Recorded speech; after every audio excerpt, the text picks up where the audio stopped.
Selamat bertemu kembali dalam perkuliahan ilmu penyakit dalam. Pada hari ini di sini saya akan membawakan materi mengenai gout arthritis. Sumber dari pembelajaran ini adalah pedoman diagnosis dan pengelolaan gout yang dikeluarkan oleh rekomendasi Perhimpunan Reumatologi Indonesia tahun 2018. Ini bisa di-download secara bebas ya. Sebagai pendahuluan, gout merupakan suatu penyakit progresif akibat dari deposisi atau penumpukan kristal monosodium urat atau MSU, baik itu di persendian, di ginjal, dan jaringan ikat lain sebagai akibat hiperuricemi yang telah berlangsung kronis. Kemudian tanpa penanganan yang efektif, maka gout kronik akan terbentuk tofus, akan mengalami gangguan fungsi ginjal berat dan penurunan dari kualitas hidup. Angka morbiditas dan mortalitasnya juga akan meningkat. 1-2% mengenai populasi dewasa merupakan artritis yang bersifat sebagai artritis inflamatif dan terbanyak ditemukan pada laki-laki. Prevalensi dari gout sendiri diperkirakan 13,6 per 1000 pria dan 6,4 per 1000 wanita. Dan kondisi tersebut meningkat sesuai dengan umur. Berikut adalah perjalanan klinis dari gout. Bisa diperhatikan pada slide. Yang pertama adalah fase dari hiperurisemia, yaitu hiperurisemia asimptomatik. Kemudian hiperurisemia asimptomatik ini akan berkembang menjadi fase kedua, yaitu artritis akut atau acute flare. Nah, fase yang ketiga terjadi periode interkritikal, di mana dalam waktu 6-1 tahun pasien sebelumnya pernah mengalami gout yang sama, kemudian kejadian tersebut terulang lagi kurang lebih 6-1 tahun kemudian. Kemudian yang keempat, gout persisten atau progresif.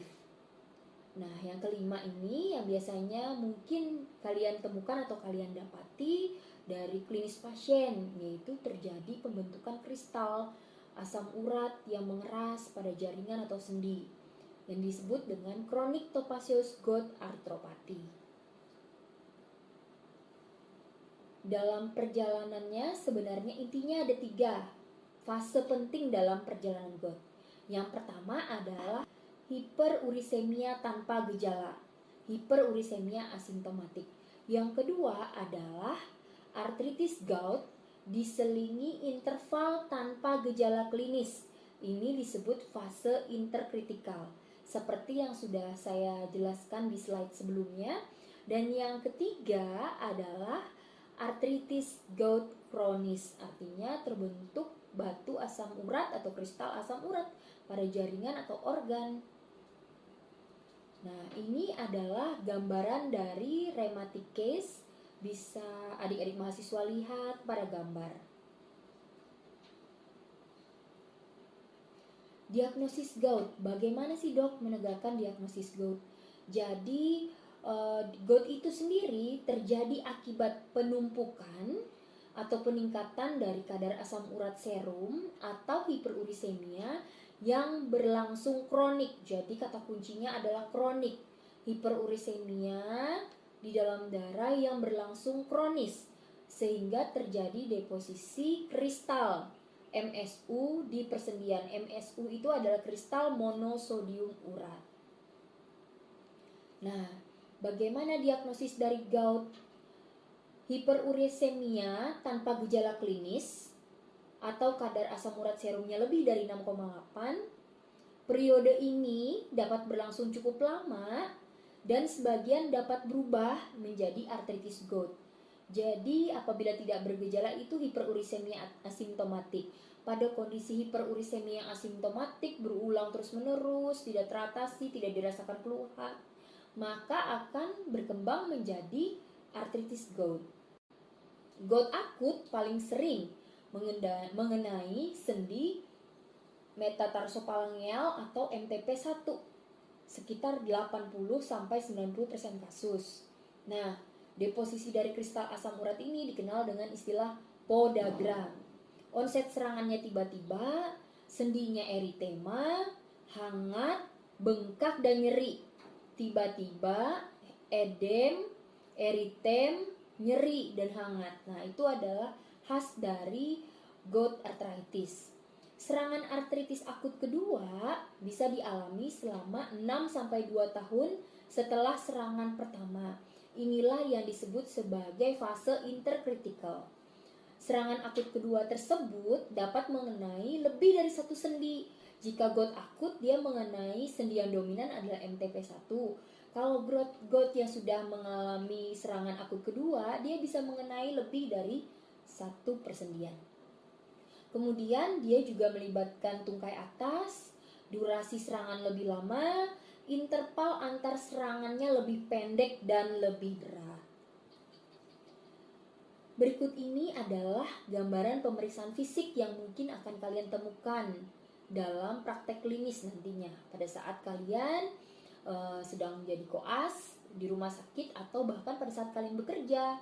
Pemeriksaan fisiknya itu kuncinya hanya dua, yaitu adanya deformitas sendi, adanya tofus pada jaringan. Deformitas sendi dan tofus pada jaringan.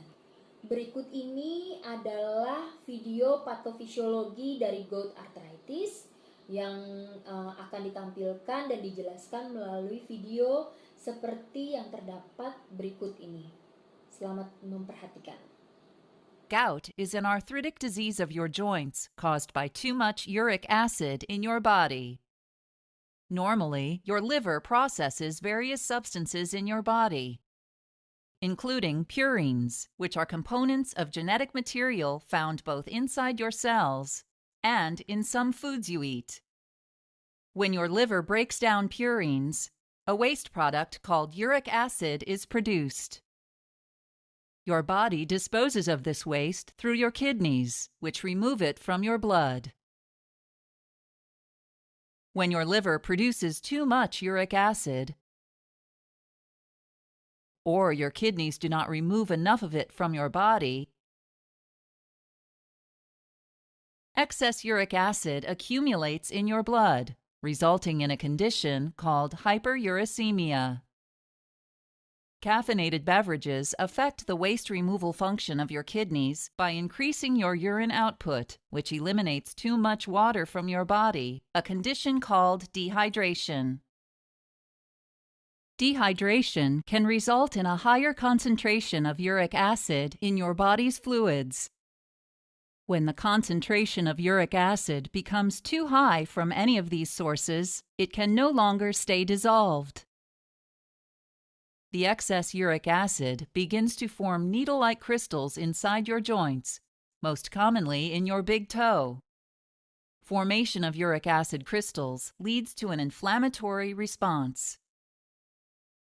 White blood cells from your immune system attack the uric acid crystals, resulting in joint pain and inflammation. This is called an acute gout attack. If left untreated, elevated uric acid levels may result in lumpy deposits of uric acid around your joint, called a tophus, causing additional joint pain and disfigurement. Treatment for acute gout attacks includes colchicine to prevent or reduce joint inflammation, non-steroidal anti-inflammatory drugs to reduce pain and inflammation, including aspirin, ibuprofen, such as Advil, Motrin, and Nuprin, naproxen, such as Aleve and Naprosyn, and steroid drugs, such as prednisone. Treatment for chronic gout includes drugs that promote uric acid excretion and drugs that inhibit uric acid production by your body.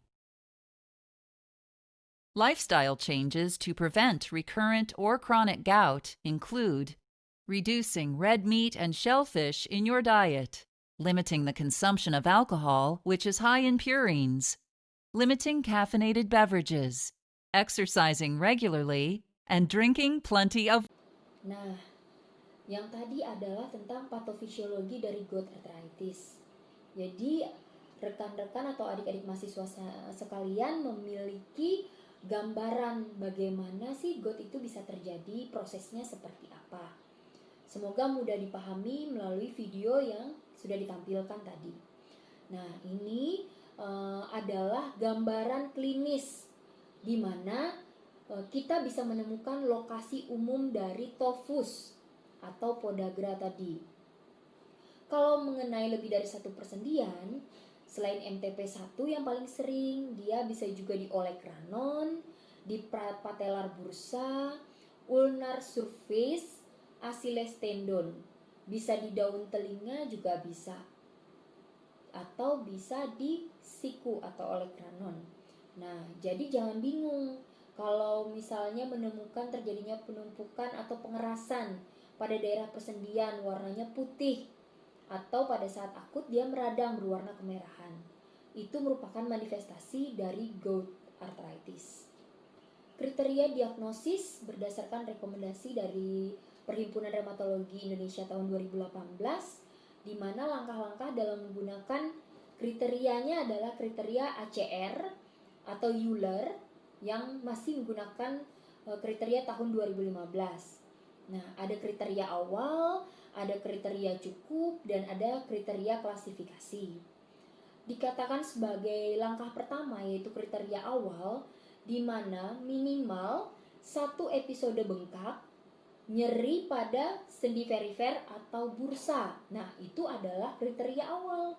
Kemudian kriteria cukup, jika dari pemeriksaan pada sendi atau pada bursa, misalnya pemeriksaan aspirasi dari cairan sinovial atau tofus yang kalian temukan, ditemukan secara mikroskopis, yaitu kristal monosodium urat. Secara mikroskopis ditemukan kristal monosodium urat. Kemudian, jika ditemukan, maka dapat diklasifikasikan sebagai gout tanpa mengaplikasikan kriteria klasifikasi 1 pada tabel 1. Nanti akan ada setelah ini menampilkan sebuah tabel kriteria klasifikasinya. Dikatakan cukup kalau memang sudah kalian aspirasi cairan sendi atau kalian aspirasi tofusnya diperhatikan dengan mikroskop, kemudian didapatkan kristal monosodium urat. Langkah yang ketiga adalah kriteria klasifikasi. Nah, digunakan apabila catatannya tidak memenuhi kriteria cukup. Jika tidak memenuhi kriteria cukup, maka masuk ke dalam langkah ketiga.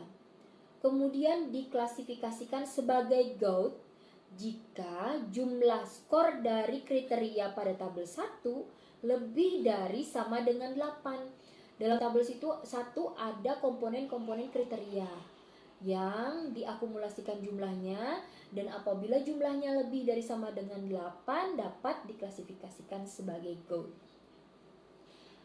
Berikut ini adalah kriteria diagnosis berdasarkan American College of Rheumatology atau European League Against Rheumatology atau EULAR. Nah, kriteria ini diambil pada tahun 2015. Kriterianya seperti yang terdapat pada tabel berikut ini. Secara klinis, yaitu pola keterlibatan sendi atau bursa selama episode simptomatik. Yang kedua, karakteristik episode simptomatik, terdapat lebih dari sama dengan 2 tanda episode simptomatik tipikal dengan atau tanpa terapi. Kemudian bukti klinis adanya tofus. Dan ada juga pemeriksaan laboratoris, yaitu pemeriksaan asam urat serum.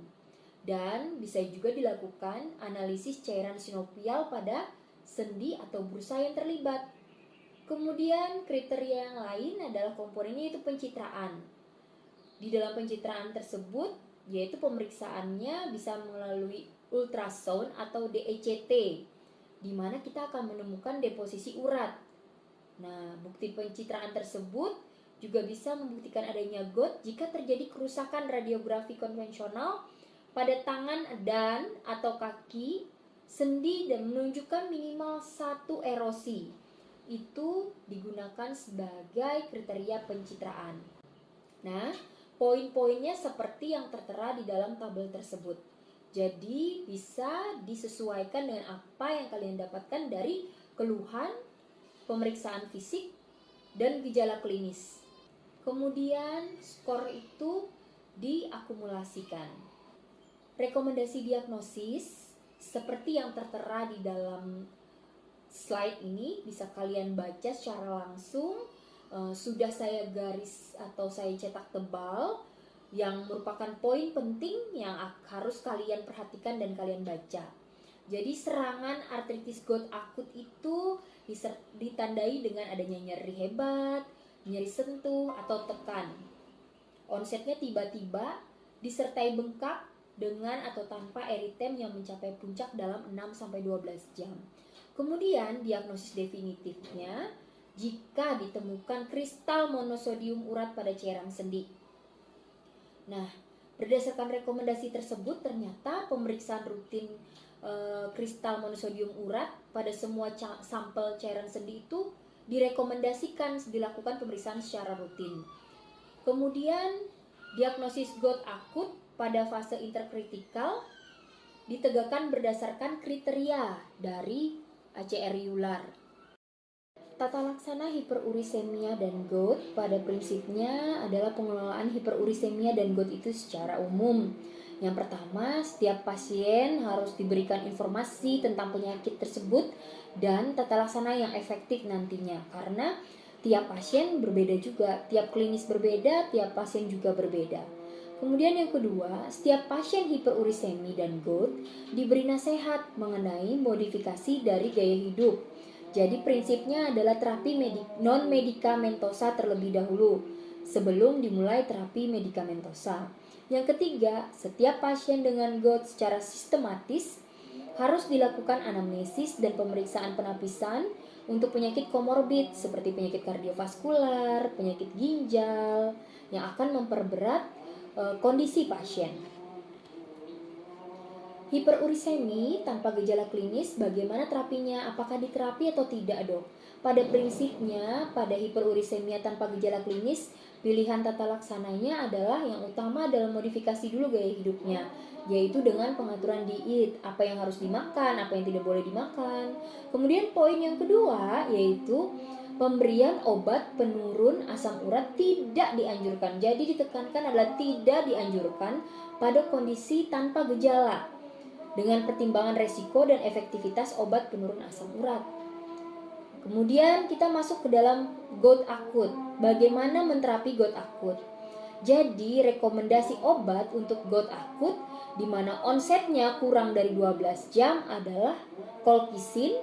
Dosis awalnya 1 mg diikuti kemudian 1 jam lagi dosisnya adalah 0,5 mg.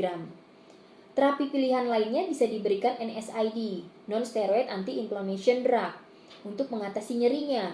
Kemudian bisa diberikan kortikosteroid oral maupun kortikosteroid injeksi jika diperlukan.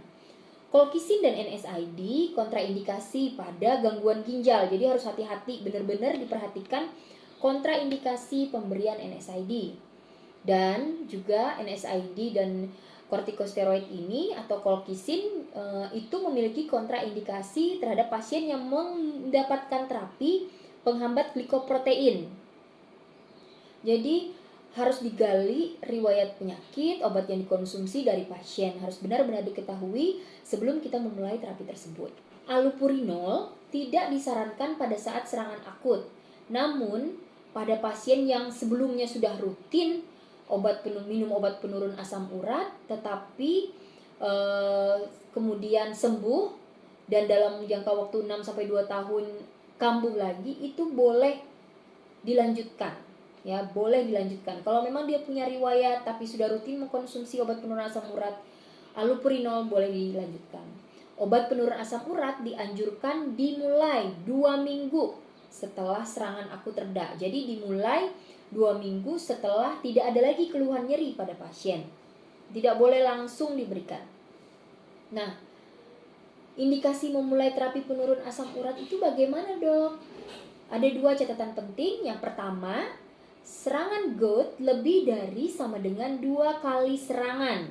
Yang kedua, pasien serangan gout pertama kali dengan kadar asam urat lebih dari sama dengan 8 atau usia pasien tersebut adalah kurang dari 40 tahun. Kemudian di sini adalah rekomendasi pengelolaan dari gout akut. Seperti yang sudah dijelaskan sebelumnya bahwa gout akut itu pemberian atau terapinya apabila onsetnya kurang dari 12 jam. Dan obat pilihan utamanya adalah colchicine, dosis awalnya 1 mg, kemudian 1 jam lagi diberikan dosis setengahnya. Kemudian obat penurun asam urat tidak dianjurkan pada terapi serangan gout akut, namun apabila pasien sudah mengkonsumsi obat tersebut secara rutin dalam jangka waktu yang lama, obat penurun asam urat boleh dilanjutkan. Kemudian pada pasien yang mempunyai komorbid seperti hipertensi, kemudian ada penyakit gout juga, pertimbangkan mengganti terapi antihipertensi. Misalnya pernah diberikan golongan thiazid atau loop diuretik seperti furosemid atau hidroklorotiazid, itu harus diganti dengan jenis yang lain selain thiazid dan loop diuretik. Kemudian pada pasien dislipidemi pertimbangkan untuk memulai terapi statin atau penopibrat. Jadi harus memperhatikan ada riwayat hipertensi dengan gout. Obat yang sebelumnya diberikan adalah ternyata ada loop diuretik dan inilah ternyata yang memperberat kondisi dari gout pasien tersebut. Jadi harus diganti dengan jenis yang lain. Rekomendasi pengelolaan gout akut seperti yang terlihat pada tabel, bisa kalian lihat dan membaca dengan jelas bagaimana indikasinya dan dosisnya berapa yang akan digunakan. Yang pertama bisa colchicine, kemudian NSAID dan kortikosteroid 3 itu merupakan 3 pilihan obat yang digunakan pada fase gout akut. Rekomendasi pengelolaan fase interkritikal dan gout kronis bisa adik-adik baca seperti yang tertera di dalam tabel berdasarkan kriteria ACR Euler tahun 2015. Terapi pencegahan serangan gout akut diberikan selama 6 bulan. Jadi kalau boleh diulang, jadi terapi pada gout akut itu obatin dulu kondisi akutnya, kemudian terapinya dimulai 2 minggu setelah kondisi akut teratasi.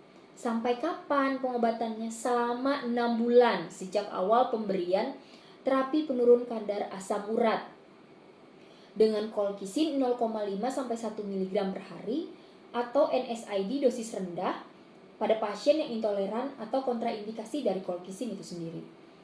Nah, kadar asam urat serum harus dimonitor dan terjaga, di mana kadar asam urat yang diharapkan adalah kurang dari 6 mg per desiliter.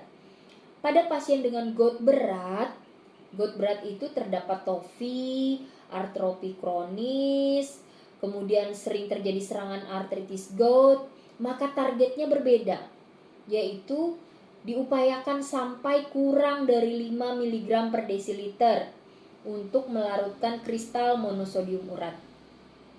Nah, semua pilihan obat untuk menurunkan kadar serum asam urat dimulai dengan dosis rendah dan dititrasi atau tapering up sampai tercapai kadar asam urat yang diinginkan, yaitu kurang dari 6 mg per desiliter atau pada kondisi gout yang berat kurang dari 5 mg per desiliter.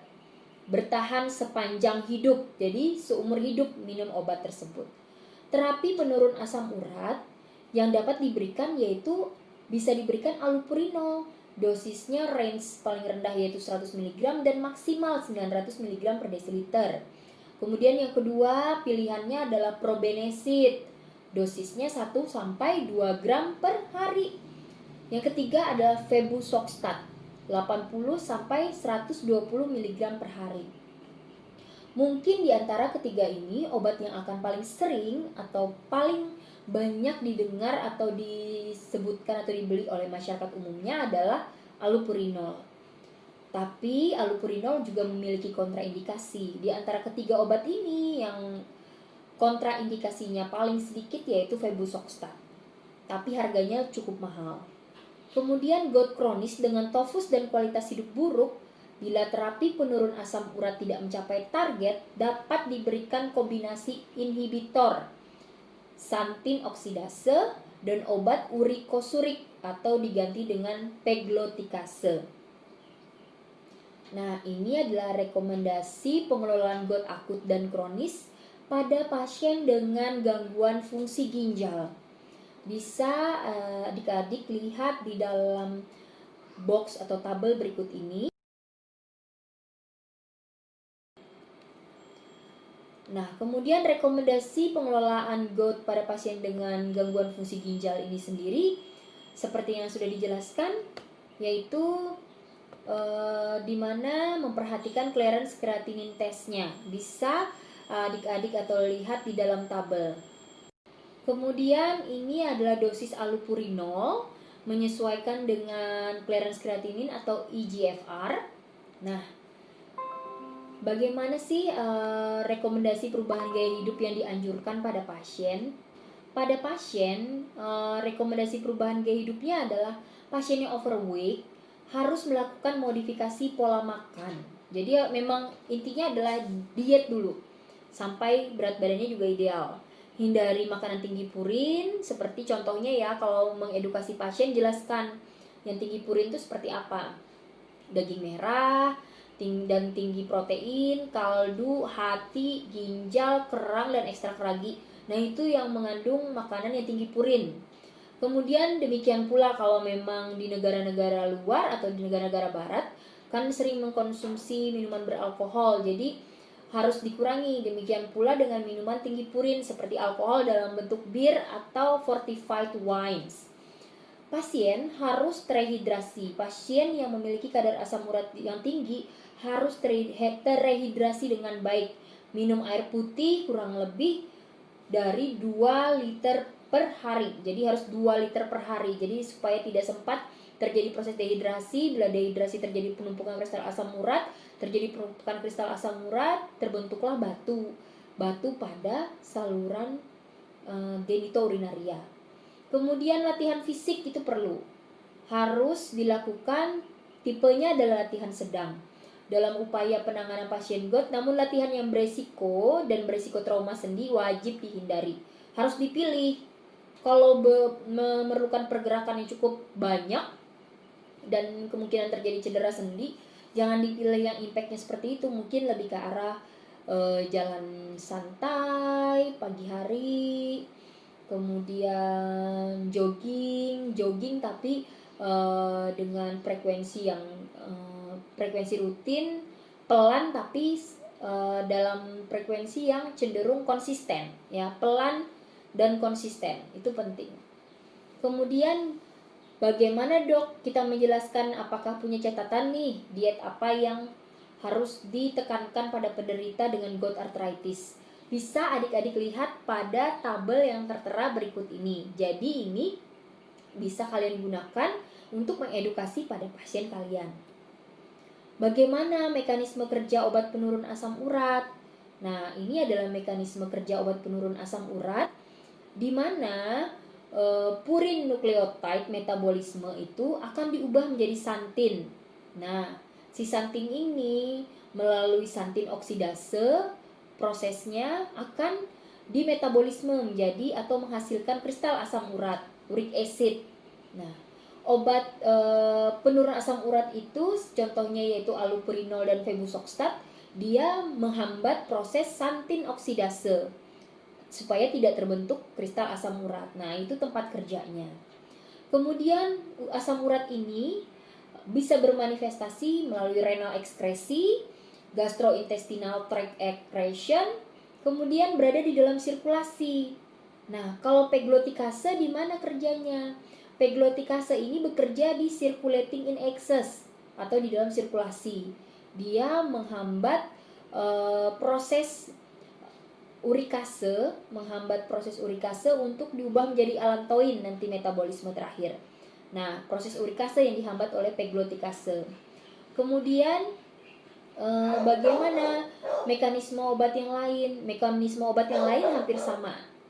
Jadi di dalam sirkulasi asam urat itu akan mengalami deposisi kemudian membentuk suatu tofus. Allopurinol, kita bahas satu-satu ya. Jadi allopurinol itu seperti yang berada dalam tabel, dia menghambat santin oksidase, kemudian menghambat metabolisme untuk diubah menjadi hiposantin, yang akhirnya akan membentuk santin dan akan berakumulasi menjadi asam urat. Allopurinol itu half-life-nya 1-2 jam, durasi of action-nya 18-30 jam. Sebaiknya dipakai dosis rendah dulu seperti yang sudah dijelaskan sebelumnya. Dosis dinaikkan maksimum bertahap sampai dosis 900 mg per hari. Kemudian pilihan yang kedua adalah Pebusoxstat.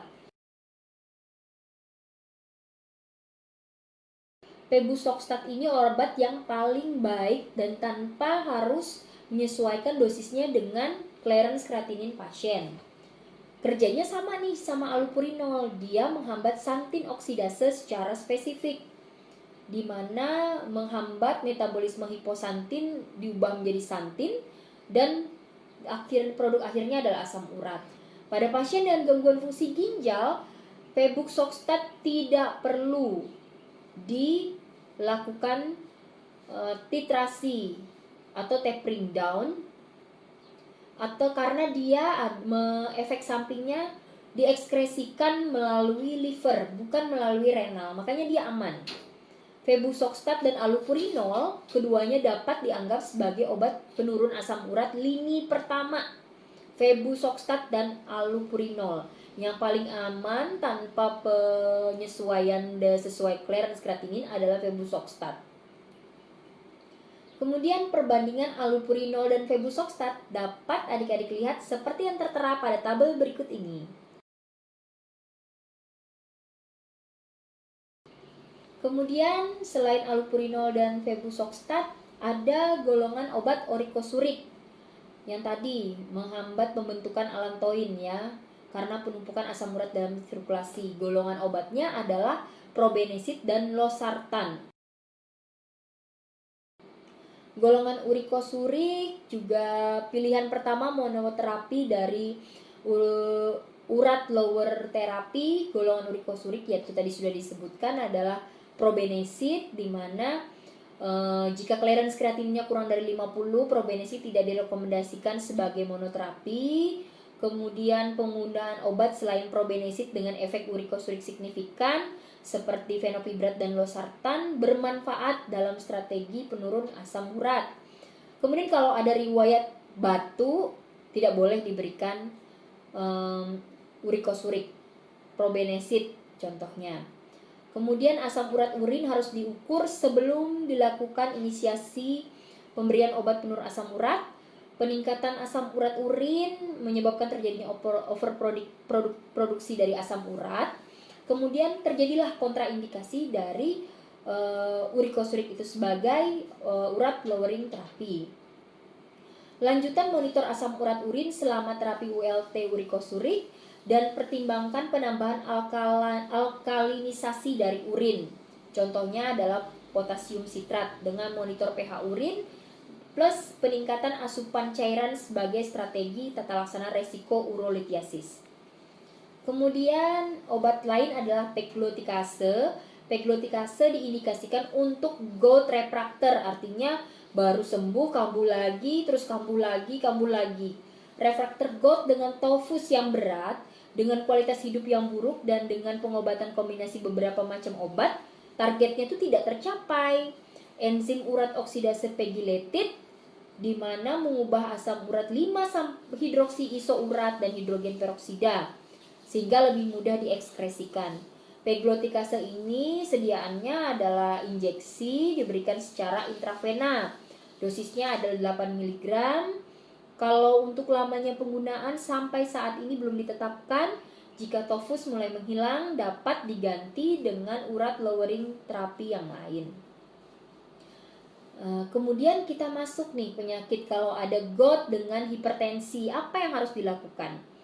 Pada penderita hiperurisemia atau gout arthritis dengan hipertensi, ingat seperti yang ada di slide sebelumnya. Hati-hati pemberian diuretik, kemudian hati-hati pemberian beta blocker dan S inhibitor. Obat-obatan ini dapat meningkatkan asam urat. Jadi harus tahu nih, diuretik itu contohnya apa? Beta blocker itu contohnya apa? S inhibitor itu contohnya apa?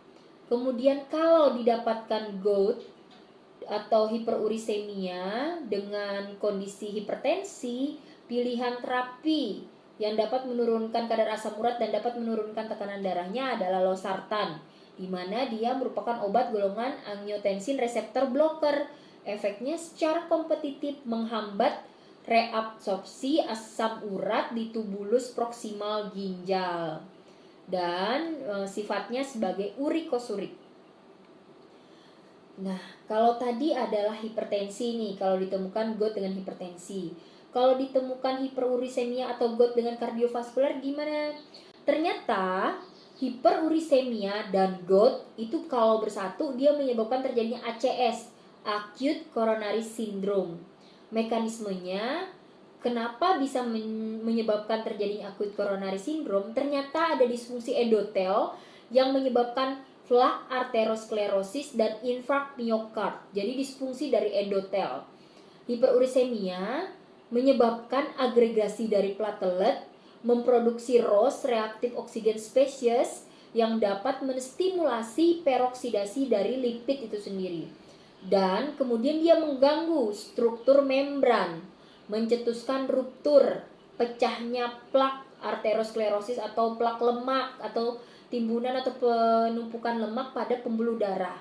Dan itu akan menyebabkan terjadinya sindroma koroner akut yang nanti keluhannya adalah ACS, nyeri dada, seperti tertindih, kemudian STEMI, NSTEMI ya. Nah, hiperurisemia dan GOUT pada penderita gastrointestinal. Kalau tadi kita bicara tentang GOUT dengan hipertensi, GOUT dengan kardiovaskular, sekarang adalah GOUT dengan gangguan gastrointestinal. Hiperurisemia dan GOUT ini sering dihubungkan dengan penggunaan gangguan gastrointestinal. Pemberian obat jangka panjang pada hiperurisemia dapat menyebabkan terjadinya perdarahan, jadi harus hati-hati. Dosisnya diperhatikan, kontraindikasinya diperhatikan, keluhannya juga diperhatikan. Nah, obat-obatan apa saja nih yang sering diberikan pada pasien dengan gangguan gastrointestinal yang memiliki penyakit GOUT? Obatnya itu yang tidak boleh ya, bukan yang boleh, yang tidak boleh atau yang paling sering menimbulkan efek gangguan gastrointestinal adalah allopurinol, febusoxstat, colchicine, NSAID, dan steroid. Itu adalah obat-obat yang memiliki efek samping pada gastrointestinal. Jadi memang harus hati-hati dan diperhatikan. Sebenarnya tidak langsung memberikan efek. Misalnya pertama kali diberikan terus efeknya seperti itu, tidak. Tapi karena ini kan kita pemberiannya jangka panjang, dia memiliki efek pada gastrointestinal pada akhirnya. Nah, akhirnya kita sampai di ujung perkuliahan kita mengenai gout arthritis pada hari ini. Kita sudah belajar nih tentang hiperurisemia beberapa waktu yang sudah lalu. Saya ingin mengulang kembali, hiperurisemia itu adalah peningkatan asam urat serum yang berdampak kronis menjadi gout akibat deposisi kristal monosodium urat pada jaringan. Kemudian penata laksananya harus secara komprehensif, jadi nggak bisa satu-satu. Kalau misalnya asam uratnya tinggi terus langsung diobati, ya tidak. Harus berdasarkan anamnesis, pemeriksaan fisik, dan pemeriksaan penunjang. Pengobatan pada gout dan hyperurisemia dengan gejala itu sifatnya adalah jangka panjang. Treat to target sangat penting. Jika tidak ada komplikasi atau bukan gout berat, maka targetnya kurang dari 6 mg per desiliter. Kalau sudah terdapat gout kronik dengan tofus, maka targetnya adalah kurang dari 5 mg per desiliter. Saat ini sudah banyak dikembangkan obat-obat baru yang memiliki efek samping yang minimal.